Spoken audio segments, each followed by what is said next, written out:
What happened in the previous chapter was the arrival of the divine Visionaries was marked. Ryo Grants, recognized as the Light Cane, conquered the giants. Sophina Biblia, bestowed with the title of Knowledge Cane, vanquished Demi-Arms, the head of the gargoyles. Turara Hailstone, the Ice Cane, routed a group of centaurs. Agito Tyrone, known as the Dragon Cane, triumphed over the orcs. Renatsu Revel of the Immortal Cane took on Doom. Doom instantly reduced Renatsu's body to pieces. However, Renatsu managed to regenerate and assemble his body back together. This incident led Doom to the realization that Renatsu is immortal.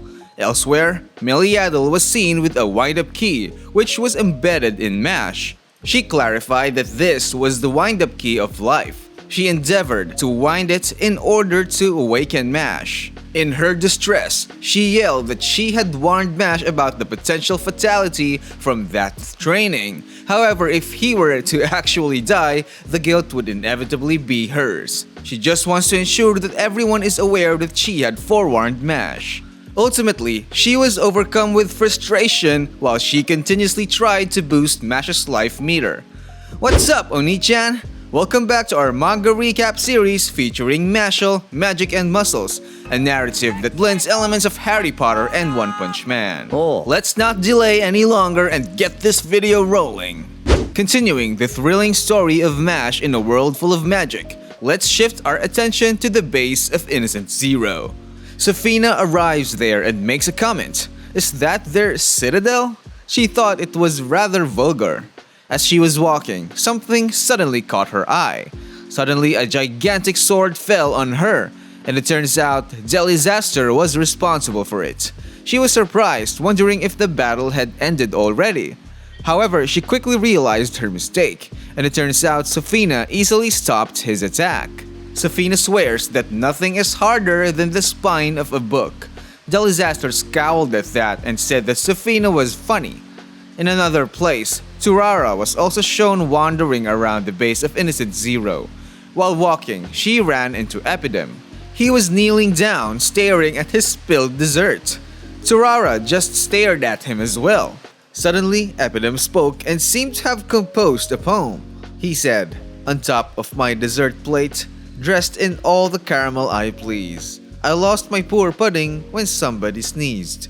It slid off the table, it slid out the door. So if you eat dessert dressed in all the caramel you please, hold on to your pudding and don't ever sneeze."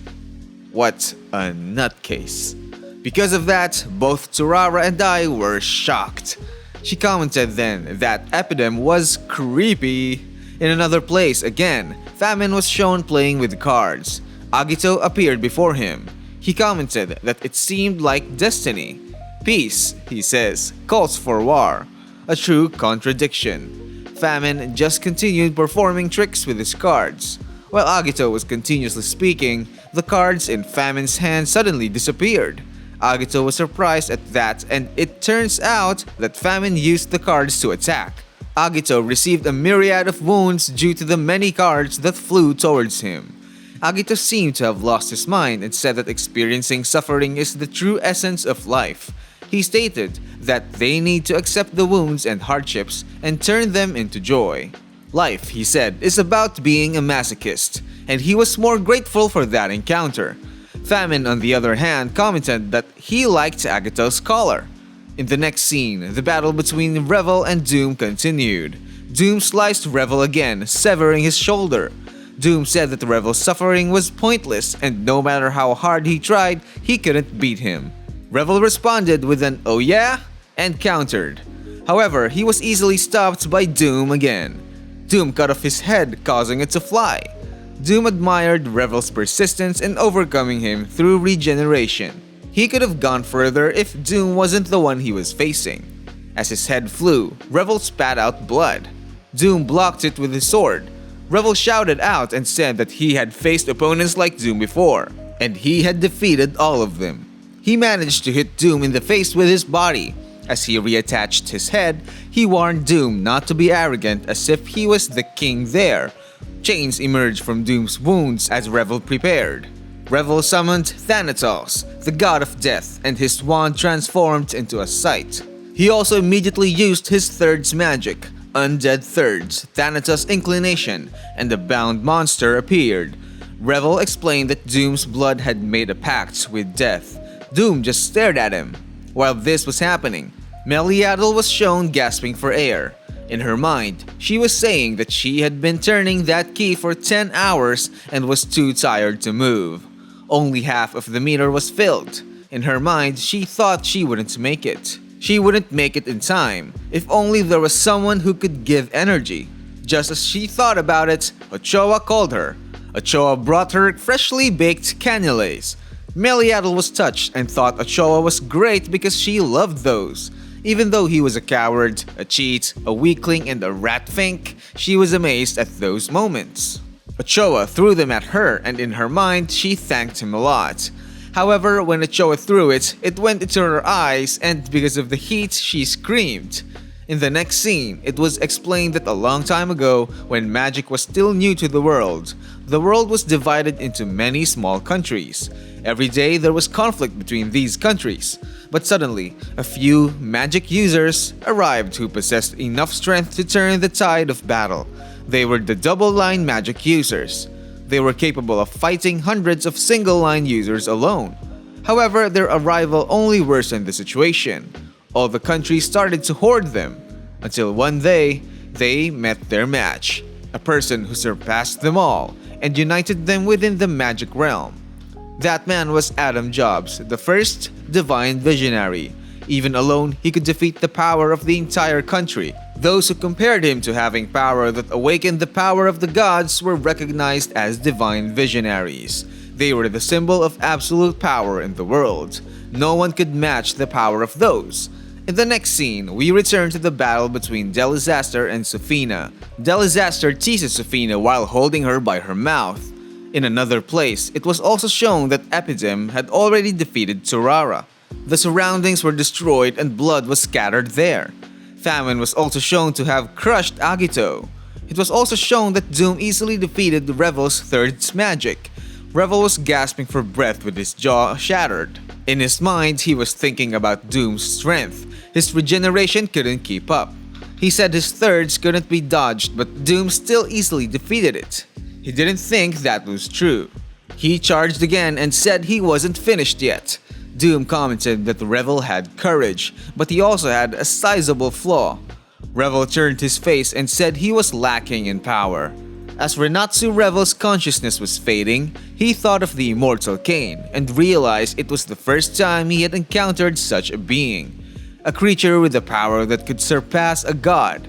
In the next scene, we return to the city and the people there saw Innocent Zero's flying base. They were puzzled and when they looked closer, they saw that the divine visionaries were nailed to a cross. Sofina, Agito, Turara, and Renatsu. They panicked there and couldn't believe that even the divine visionaries could not defeat them. Suddenly, Innocent Zero appeared in a mirror and introduced himself to the people. He said that in the near future, he would be the ruler of that world, and his first course of action would be to wipe out humanity. Because of that, everyone was terrified.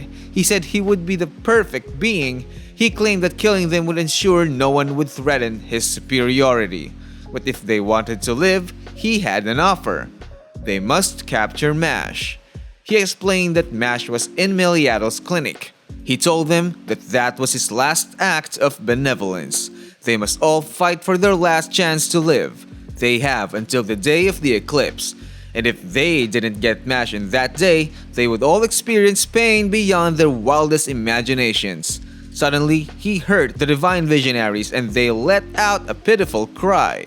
Because of that, the people also felt their suffering and immediately decided to capture Mash. One person said that it seemed like the end of the world was near. They prayed to the gods for mercy. They hoped someone would save them there. Mash was shown to still be unconscious. Suddenly, Ochoa thanked Meliadel and said he would see if Innocent Zero was hiring. Because of that, he received a combo from Meliadel. Meliadel said it wasn't good because even the divine visionaries were defeated. She needs to get a fully charged Mash there and she needs to do it quickly. In the next scene, we return to the city and it is explained that it seems like the end of the magic world. People are panicking there and thinking they need to catch Mash. Suddenly, other monsters appeared there and shouted that they had two choices, to be killed by them or die at the hands of Innocent Zero. Suddenly, a light hit that monster and the entire surroundings there. People realized that there was only one person capable of creating that light. A man there shouted that they were right, and the only person who could do that was the number one, Ryo Grants. The people recognized him as the Light Visionary. Now that Ryo was there, everything would be okay. The people wondered how, since their enemy was so powerful, and other divine visionaries were defeated. Ryo commented that he didn't expect to hear that when Ryo was on their side. He explained what he was going to do. People's spirits were lifted and they asked if Ryo would give them powerful weapons to fight. Ryo suddenly shouted, "This is what I'm giving you." People were surprised and asked what Ryo gave them. Ryo explained that what he gave them was self-confidence. Because of that, the people were confused. They also wondered if that could be given and Ryo affirmed. Because of that, their fighting spirits rose again. Innocent Zero commented that Ryo seemed to be far from reality. In that case, he said he would show the power of the Wand of Beginnings to him. People suddenly noticed something, and when Ryo looked back, he saw a giant sphere forming above the castle. Innocent Zero immediately directed the giant sphere towards the people. The people there panicked, but Ryo was present, so they were going to be okay. Ryo used the lights to stop Innocent Zero's powerful attack from reaching them. Suddenly, several smaller versions of that sphere separated. Because of this, Ryo was surprised and that gigantic attack eventually hit the ground. It caused significant destruction to part of the city. Innocent Zero said it was merely an introduction, and when the eclipse comes, the entire city will be like the destroyed area. The people there couldn't believe it. Meanwhile, Lemon was shown crying, saying it couldn't end yet because she hadn't married Mash yet. While this was happening, many people gathered outside Meliadel's clinic. The people there became chaotic and ordered to hand over Mash to them. They said they would be saved if they handed Mash over to Innocent Zero. Meanwhile, Ochoa tried to stab Mash in the back while he was unconscious. He was caught by Meliadel, who told him to explain himself. Their lord wanted Mash, he said. Meliadel said he would have to die first. Ochoa reasoned that Innocent Zero was too powerful. Meliadel agreed with this. However, she ordered Ochoa to continue winding Mash's key. She also told Ochoa that he must keep turning the key and he is not allowed to stop, because if he stops, the patient will gradually deteriorate and die. She wished Ochoa good luck and left the clinic. Meanwhile, Ochoa was looking at the key. Meliadel ejected the rising people outside and beat them up. Ochoa decided to follow Meliadel because he feared what she would do more. When he tried to do it, the key didn't move. He wondered because Meliadel was the only one turning it, so it couldn't possibly be that heavy. When he tried it again, it still didn't move. He was stunned, and when he saw the meter dropping, he panicked and said they would all die. In the devastated parts of the city, it was revealed that Ryo was still alive and had been buried under debris. Here, the events were explained before Innocent Zero's attack landed. Ryo managed to cut all those darkness balls to reduce the damage they would take. He also saved most of the people using his magic. A man there was shocked before Ryo was narrating his own story, but after that, the people there cheered for him. In a serious conversation, Innocent Zero's strength was greater than he expected, and they had no information about him. When he thought it would be good if they could capture one of his men, he turned to one side and saw Selwar being buried under debris. After that, they formed a group called the Anti-Innocent Zero Coalition Emergency Team. Ryo said they needed to plan a counterattack against Innocent Zero because they suffered a great deal in the last battle. Luckily, he captured a member of the enemy's inner circle. It looked like Selwar tried to join the attack, but he was left behind. He said they would not get any information from him that could harm Innocent Zero. When Ryo pointed out that even though they abandoned him, Selwar was depressed. Yet he still would not betray Innocent Zero. Ryo decided to torture him. In Selwar's mind, no matter what they do to him, he would die first before spilling any information. However, Ryo decided to feed him honey-covered sashimi until he talks. This shocked Selwar. Kaldo commented that his food is not a form of torture. He was right, and it was even worse than torture. Kaldo was hurt by this and told Selwar not to underestimate his dish. When Selwar tried it, Kaldo asked him if is it delicious. Nonetheless, Selwar was disgusted by it, which depressed Kaldo. Ryo apologized to Kaldo for hurting his feelings and tried to comfort him. He also tried Kaldo's dish to make amends, but in the end, he was also disgusted by it. While this was happening, Orter started to beat up Selwar. He said playtime was over and he would get straight to the point. Selwar explained that no amounts of torture would make him talk. Orter bent him over and explained in his face that he would fill his rear with sand and it would stay there forever. Because of this, Selwar decided to talk. Dot, watching this, started crying and said why they were all so scary. Selwar explained that the 5 siblings have immense power. The 4th child, he said, was the greatest polearm user in the world. Even if it doesn't take things seriously, no one could match him in his skills in arms. Dot realized that this meant he was stronger than Domina. Rayne found it interesting that he was also a polearm user. Selwar went on to explain that the 3rd child had the fondness for pudding. This surprised them all. In addition, he remembered that this child had created a potion to drain a person's life and magic. Because of this, something clicked in Lance, because as we know, his sibling had gone through something that seemed like their life and magic energy were being drained. The 2nd and the eldest, he said, were the worst. He explained that the 2nd child was a concern to their 4th sibling and even to their father. This was because the blood of Innocent Zero was flowing in him more than the others. The scene shifted to Famine, who was carrying a necklace made of skulls and just threw it away.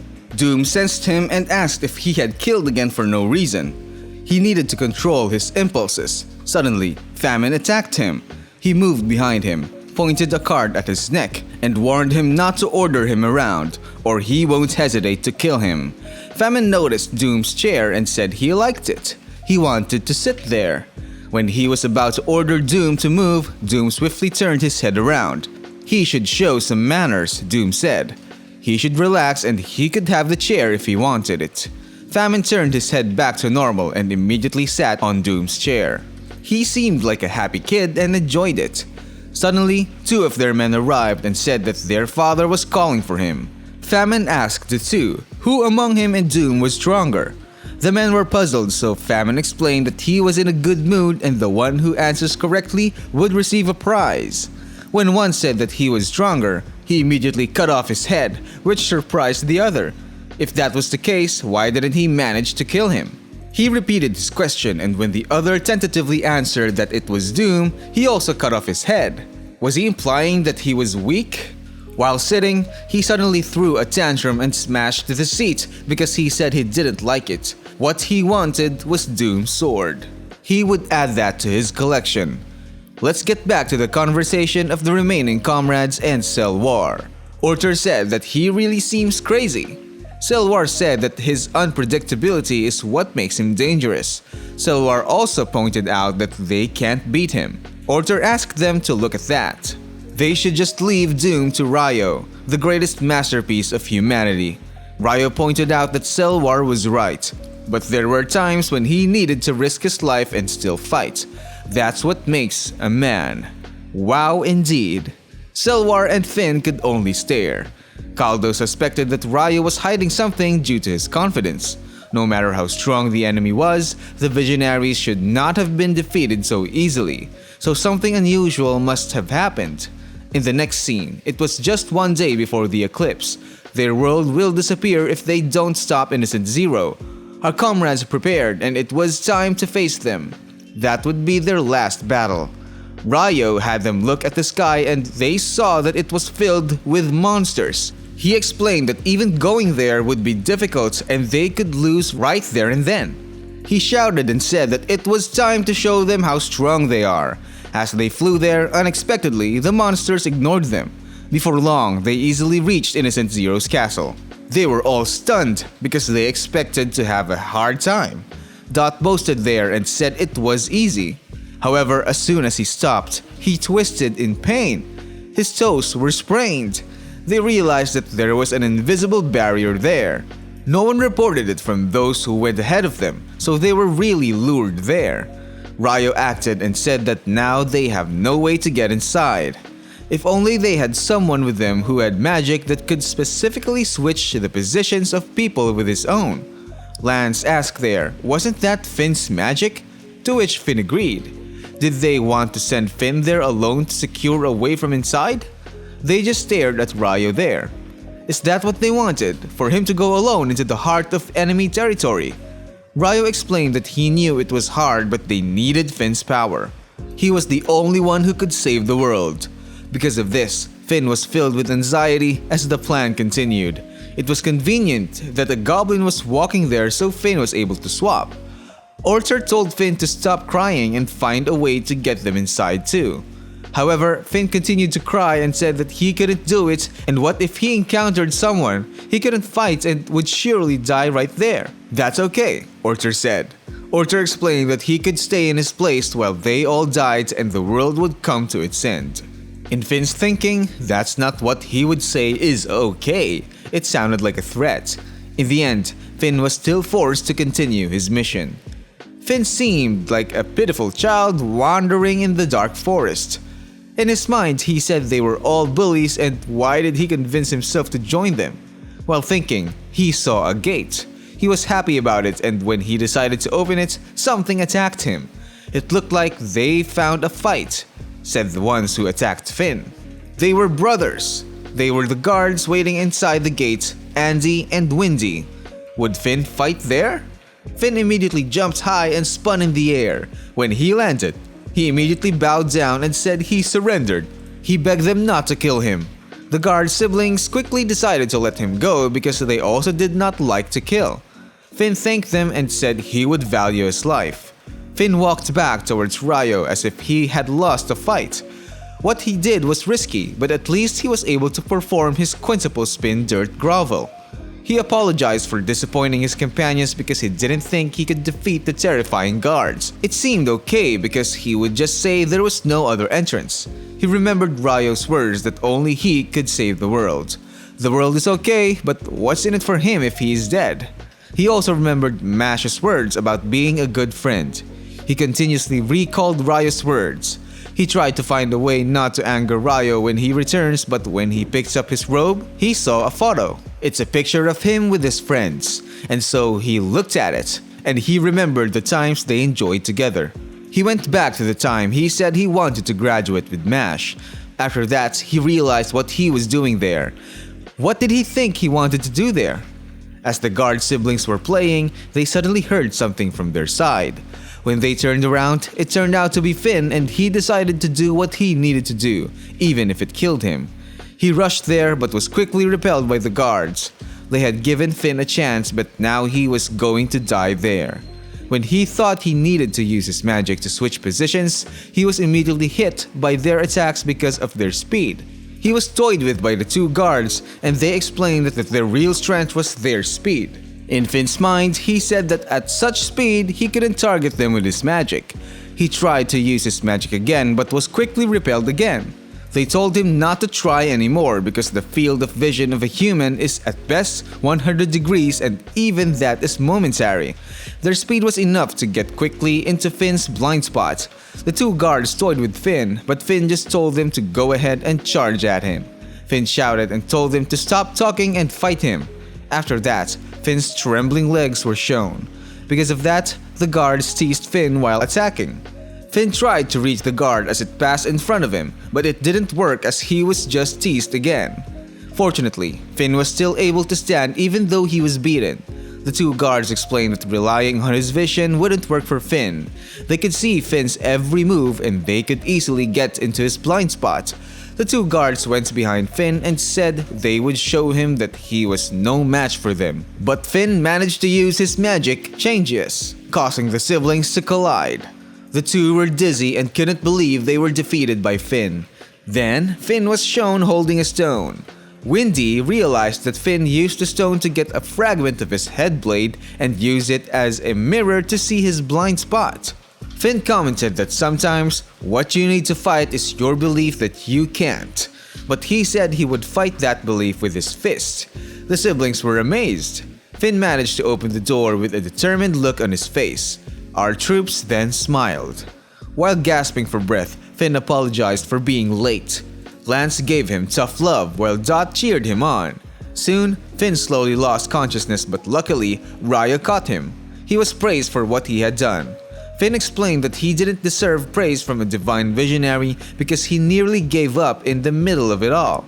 He thought about leaving everyone and saving himself. Ryo explained that everyone feels that way, but it takes a real man not to act on it. This uplifted Finn's spirits, so he thanked Ryo. In Ryo's mind, Finn surpassed his expectations. He was sure that Mash influenced him, but he still had talent and courage like his brother. Even if Rayne looked like that, he was sure Rayne would be proud of Finn. Suddenly, Ryo called Finn and asked if there was something in his relationship with Rayne. Finn explained that Rayne hardly paid attention to him since he entered Easton. His grades were always low and he was always on the verge of being expelled. He was sure Rayne was disappointed with a failing and lame brother like him. That was the reason Rayne didn't expect anything from him. Rayne was talented, unlike him. Ryo said that he thought there was no comparison between the two of them. In any case, now Finn is the hero. Finn thanked him for that. After that, Orter ordered Selwar to show them the right way. Selwar did not immediately follow and thought that he was not their pet and would not be intimidated. However, when Orter exerted his magic, Selwar immediately followed. They walked towards Innocent Zero's castle. Ryo said that there was a high chance of them being ambushed there, so they should not get separated and stay alert. Suddenly, Dot noticed something and saw a large number of black cats. He realized that it was bad luck. He also saw that his shoelace was undone, which was also bad luck. When he was crushed by a cat, it left a mark of 666. That was also bad luck. He wondered how much more bad luck they could encounter. They suddenly reached a door, which left him speechless. Ryo opened that door and when they entered, they were surprised by the number of flowers there. They were surrounded by a multitude of flowers which suddenly bloomed. Lance was puzzled while Dot was delighted. When he picks a flower to play Loves Me Not, he noticed that there were many insects in the middle of those flowers. They were chased by a swarm of those insects, including our friends. They were told to find a partner so they wouldn't be alone. Lance suddenly clung to Dot because he was scared of ghosts and insects. Dot was disgusted and thought that it was the most pitiful sight of Lance. Ryo tried to use his lights magic but it didn't work. An insect landed on him and sucked his blood. He realized that those insects were draining their magic power, and if they couldn't get out of there, they would become weak. He ordered his companions to find a way out of that room. Dot decided to head to a wall first and was irritated by Lance's weight.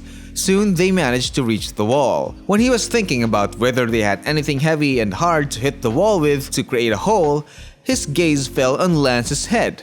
In the end, he decided to use that and banged Lance's head to make a hole in the wall.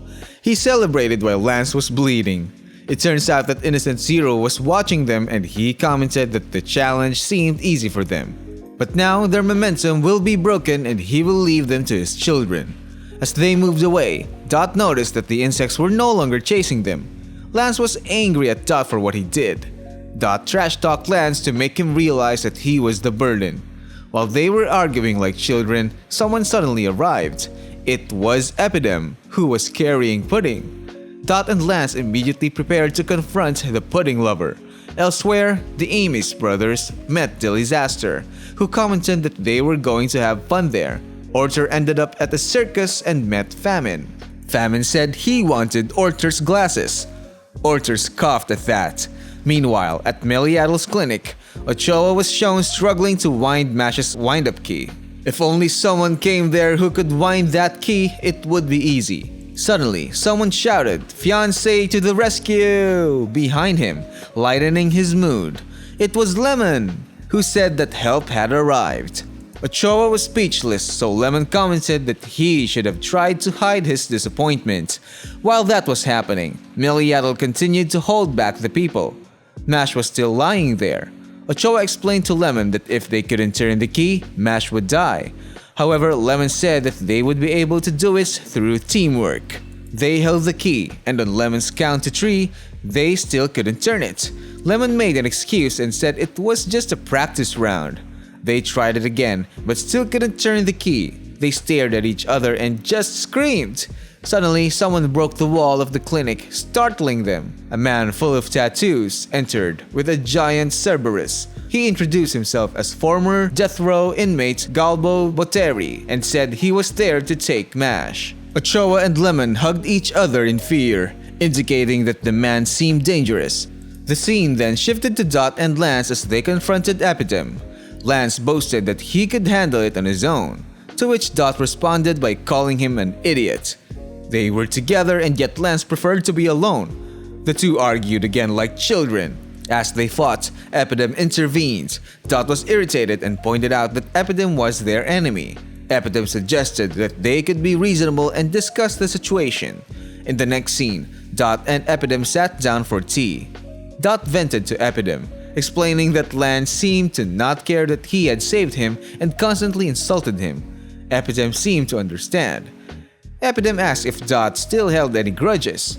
Dot also confessed that he didn't appeal to women. Epidem sympathized and understood his struggle. Dot poured out all his feelings to Epidem.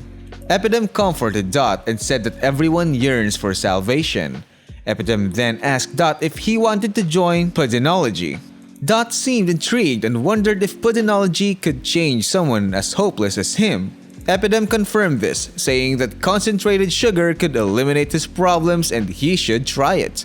Dot hadn't eaten all day and Epidem seemed nice, so he agreed. Lance tried to stop him, but it was too late. After Dot ate the pudding, he writhed in pain. Lance commented that he should have known he deserved it. Dot screamed, wondering what was in that food. Epidem only smirked in response. Elsewhere, we shifted to the Amy's brothers and Delisaster. Delisaster asked if they were good. In his mind, Finn said Delisaster was energetic but certainly dangerous and merciless.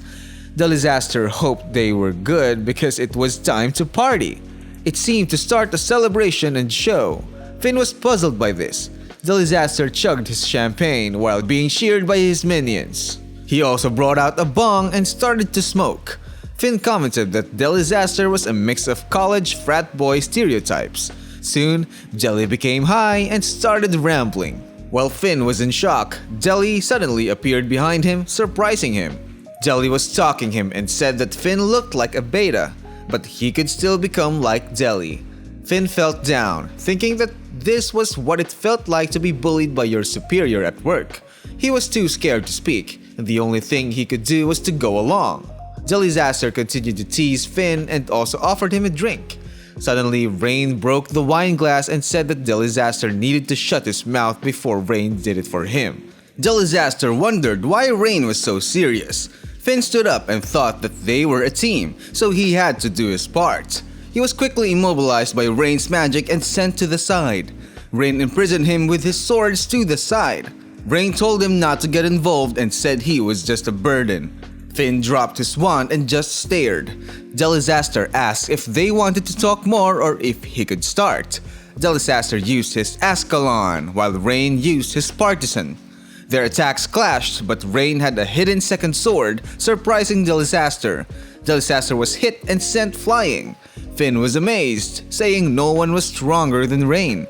Suddenly, something came out of the smoke and hit Rayne's left arm. Because of this, Rayne was stunned. Finn was worried as Rayne's blood dripped. Delisaster spoke while still in the smoke, but Rayne just stared. Finn wondered why Rayne's attack on Delisaster's head didn't work. It turned out it did hit, but Delisaster didn't die. It turned out Delisaster could regenerate, which surprised him. Rayne just stared in response. Delisaster's face fully regenerated as he trash-talked Rayne. He commented that he had assumed Rayne would be powerful, but he was beginning to see now. He claimed it was due to the scales that fell from his eyes. Finn was taken aback and thought that Delisaster had put in a lot of effort for a bad joke. After a brief silence, Rayne suddenly asked if that was true. Delisaster confirmed it and explained that the scales came from a fish. Rayne then questioned if that meant his eyes also had scales. Finn shouted that it wasn't true. Delisaster laughed and wondered if Rayne was always so serious. He declared that there was nothing he enjoyed more than messing around and ultimately killing people like Rayne. He claimed to have done this 300 times already. He claimed he wasn't like normal people because there were legends about him, and he was the real deal. Rayne remarked that Delisaster talked too much. Rayne quickly summoned many swords and declared that he would kill Delisaster. However, Delisaster easily parried this attack. Finn couldn't believe that Delisaster managed to break Rayne's partisan with just one weapon. Rayne summoned many swords again, but Delisaster easily blocked them. Rayne then cast Partisan Surf and rode on one of the swords. When his sword was about to hit Deli, it was quickly countered. Rayne was badly beaten, so Finn suggested helping him. However, Rayne immediately refused, stating that Finn would just be in his way. Rayne cast Rapid Partisan and in response, Delisaster cast Rapid Ascalon. Even though Rayne cast first, Delisaster easily overpowered his magic. Exhausted, Rayne kneeled and Delisaster trash-talked him, telling him to give up on losing. Suddenly, Deli clutched his chest and opened it. He explained that he and his siblings had given their hearts to Innocent Zero, who had replaced them with demon hearts. These hearts supposedly converted magic power into energy to keep them healthy. They allegedly could not die until their magic power ran out. And thanks to Innocent Zero's small amounts of blood, they never run out of magic. This implied that Rayne was facing an OP boss. Finn commented on the unfairness of his abilities and said he understood why the Divine Visionaries couldn't hurt them. He yelled to Rayne that they needed to retreat because Delisaster was unbeatable. While dying, Rayne thought he didn't care if he was unbeatable and tried to stand again. He remembered the times when the doctor announced that his and Finn's parents were gone. A scene with Kid Finn crying and asking why their parents weren't there was also shown. Rayne attacked again with a large partisan, while Delisaster used a large Ascalon. While continuing to fight, Rayne thought to himself that whether he and Finn had parents or if their relatives traded them like worthless coins, whether they had a chance to eat or live somewhere, whether they were normal or not, none of that mattered. He recalled Wahlberg's words that he would face opposition from society for wanting to become a divine visionary to create a world where orphans were treated fairly. Rayne summoned Ares, the god of war, while Delisaster summoned Athena, the god of combat. They both charged at each other, but Delisaster cast first and used Gigantomachia to slash Rayne multiple times. Rayne tried to protect himself, but it was obvious how severe his injuries were. Rayne used magic to shield his body to avoid fatal injuries, but he certainly didn't have the power to protect himself anymore. Delisaster prepared to attack again and cast his finishing magic on Rayne. He slammed a giant Ascalon onto him, shattering the floor as well. He added Rayne to his collection as his 301st victim, commenting that his pole arms were too powerful. When he thought Rayne was dead, Rayne suddenly spoke and told him he talked too much. Because of that, Delisaster was surprised. Despite being full of wounds, Rayne still stood up. He stated that he and Delisaster were still fighting. Rayne continually recalled Wahlberg's words and in the end, he said he wasn't joking like Delisaster, but he always does what he says. And there, he would kill Delisaster.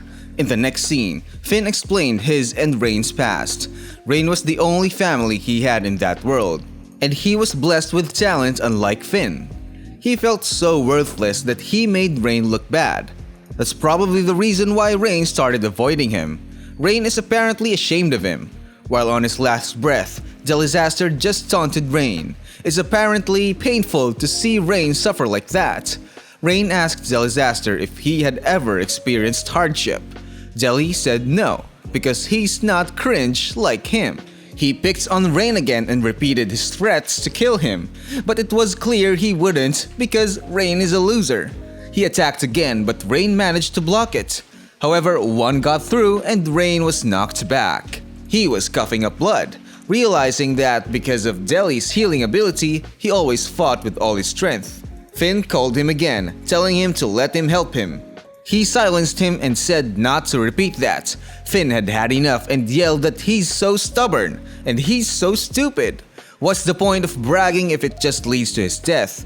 This isn't the time to be stubborn. He silenced him and asked why Finn is following him. This isn't the place for Finn and he should live a normal life with a normal family. He should have children who love him to make up for the loss of their parents. Finn should just grow up to be a normal old man and leave the bad people and dirty jobs to him. Finn asked if Rayne was serious. He explained that when he's with Rayne, it brings him joy. He admitted that he used to envy other people's lives when they were growing up, but he's truly thankful to have someone he can trust like Rayne. So, let me help. They are all they have left in this world, so Rayne should let him help. He doesn't need to be normal and he's happy where he is now.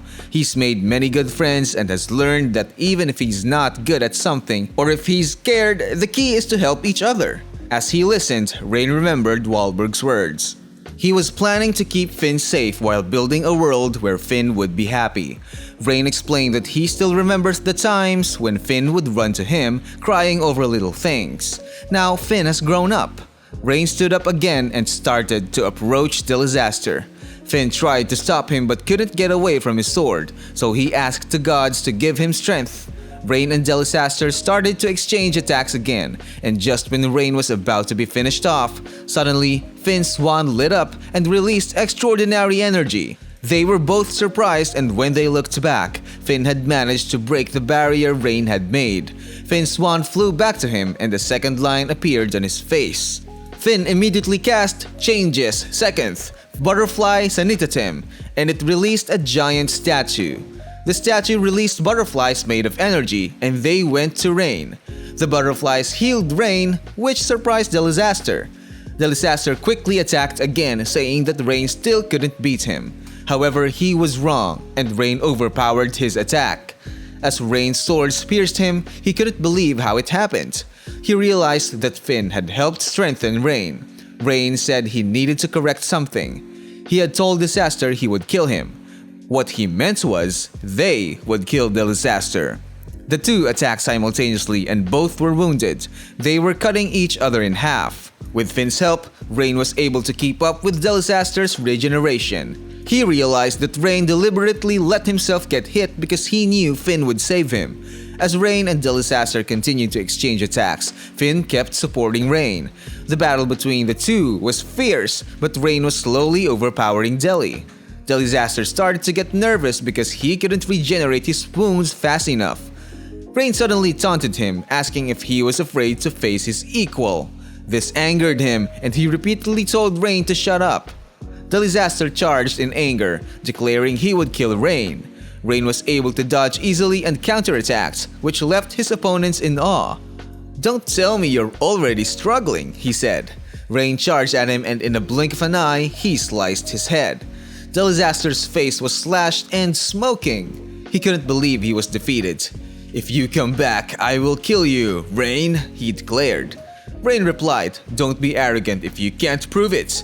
People like you who speak rashly seem shallow." In the end, our brother duo defeated the fourth child of Innocent Zero. In the next scene, we return to Dot, Lance, and Epidem. Dot shouted that he was poisoned by Epidem. Well, maybe. Epidem tried to explain but was drowned out by Lance trash-talking Dot. He tried again but the two ignored him and continued their argument. He called out to them but was still ignored. He realized that it seemed they had forgotten about him. Lance said he would defeat their enemy on his own. Dot suggested they could do it together, so who was the one not thinking now? Lance replied, "Me. Why would I listen to you, Dot?" Dot pointed out that it's because he's the main character. "What does that mean?" Lance questioned. "I get migraines from talking to you, Dot," Lance complained as he pulled out a bag from his robe and started sniffing it. Dot asked what it was, and Lance replied that it's air from his sister's room. Dot laughed, stating that Lance is really crazy. Suddenly, Epidem attacked them with a giant medal. Epidem explained that his time is short and he plans to make it quick. He was surprised that the two fools were still alive, and Lance said he was thinking the same. Suddenly, a part of the metal liquefied and hit Lance's shoulder. Epidem explained that it was the legendary metal orichalcum, and it can change its shape. Lance quickly used graviole on him, and it hit him. However, it appears that Epidem covered himself with orichalcum and explained that it is the hardest metal in the world. Lance was surprised that his gravity magic had no effects on it. While Dot was talking, he suddenly vomited blood. Epidem commented that the effects of what he fed Dot have set in. What he fed him was a magic deficiency virus that drains a person's magic, and he himself created it. Because of that, something ticks off Lance. Epidem explained that he enjoys watching people suffer as they lose their magic, and he showed them something. He showed them countless people inside eggs. Those are his guinea pigs, and he plans to add Dot to them. He said that his curiosity is never-ending, and when he finds something he likes to observe, nothing can stop him. Dot wanted to comment on that, but as he was saying it wasn't the time for them to fight, Lance stopped him. Lance told him that he will take care of it alone. When Dot tried to reason again, Lance silenced him. Dot was annoyed and asked Lance what he was talking about. Lance told him that he has no intention of teaming up with Dot in this fight, so he should not get involved. Because of this, Dot was fed up and said that if that's what Lance wants, then fine. And that's where this video ends. Do you think Lance can defeat Epidem by himself? What do you think happened to our protagonist? Write your comments down below. If you want more anime and manga recaps, don't forget to like and subscribe to stay updated with new videos.